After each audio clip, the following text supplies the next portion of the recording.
In our story from part 1, we saw how the Jews returned to Jerusalem from exile and rebuilt God's temple there. This story continues about 60 years after that. The king at that time was King Artaxerxes.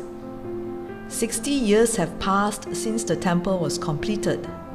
The king now allowed another group of Jews to return to Jerusalem, this time led by a religious teacher called Ezra.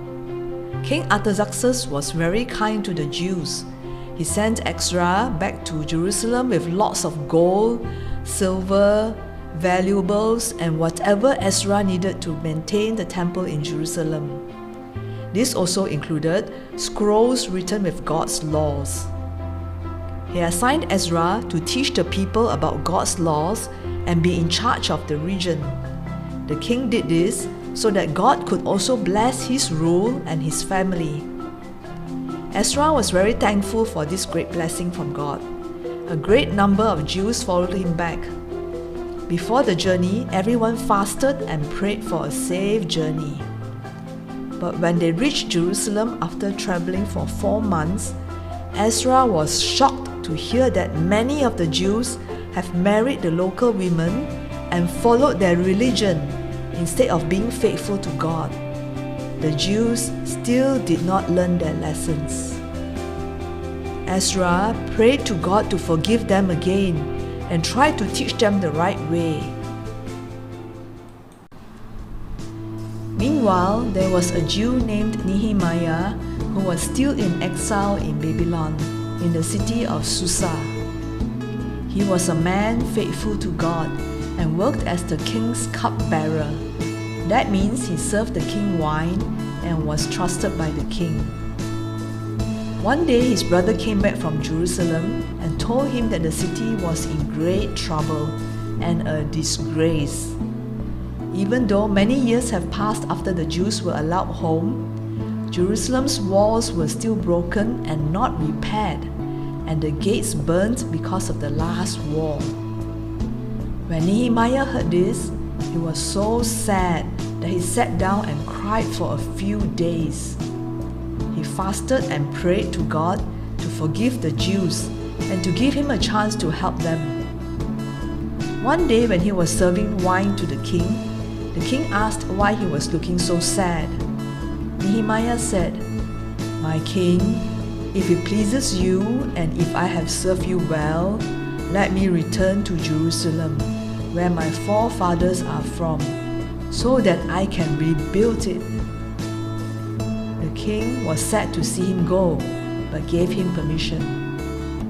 Nehemiah also asked for soldiers to guard his journey, as well as wood from the king's forest for rebuilding. All this the king granted him. But Nehemiah had enemies among the palace officials who were not happy at all he was helping the Jews. After traveling for 800 miles, Nehemiah arrived safely in Jerusalem. He rested for 3 days and then went out secretly at night to inspect the wall. He went out the valley gate and found broken stones blocked many parts of his path. That was how badly damaged the wall was. Then he called together the Jews and said, "You see the trouble we are in?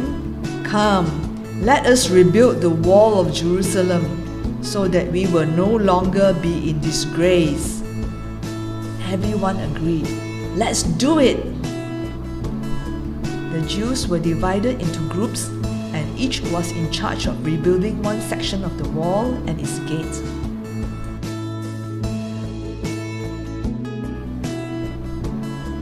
Nehemiah's enemies came and made fun of them and said they would never succeed. But Nehemiah was not bothered as he kept praying to God for help. Later, when the work was progressing well, the enemies plotted to attack Jerusalem and kill the workers. The workers began to weaken and they were frightened. But Nehemiah was ready for them. Half the men were given weapons and stood guard, while the other half worked on the wall. Even those who worked on the wall had a sword by their side. and those with weapons worked with one hand. Nehemiah told them, "Do not be afraid. Remember the Lord who is great. Fight for your families." At night, everyone stayed inside Jerusalem to protect themselves. Even Nehemiah himself joined them in the work. There was also trouble among the Jews themselves. The poor had borrowed money from the rich, and when they could not pay back, their property and children were taken away. Nehemiah was very angry about this and made the rich lenders return the properties. They should not have done this to their own countrymen.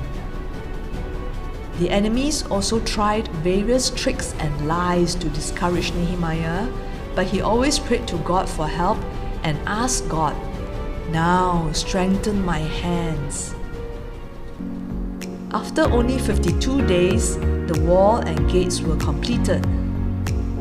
When the enemies heard this, they are the ones who are afraid because they realized that this work was done with the help of God.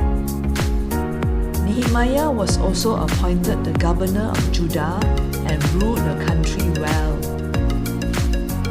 Remember Ezra, the great teacher? Now he continued teaching God's law to the people. This time, the people listened, understood, and repented. They promised to follow the laws of God from then on. Nehemiah brought people to stay in Jerusalem. There was great rejoicing to celebrate the completion of the wall.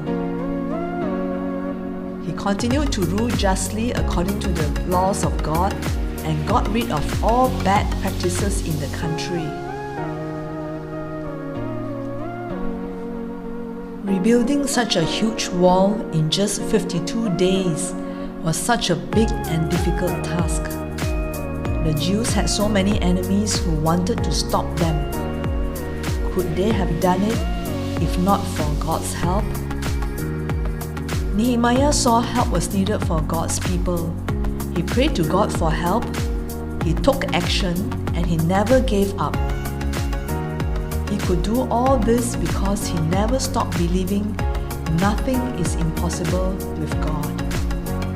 As written in Jeremiah chapter 32 verse 27, God said, "I am the Lord, the God of all mankind. Is anything too hard for me?"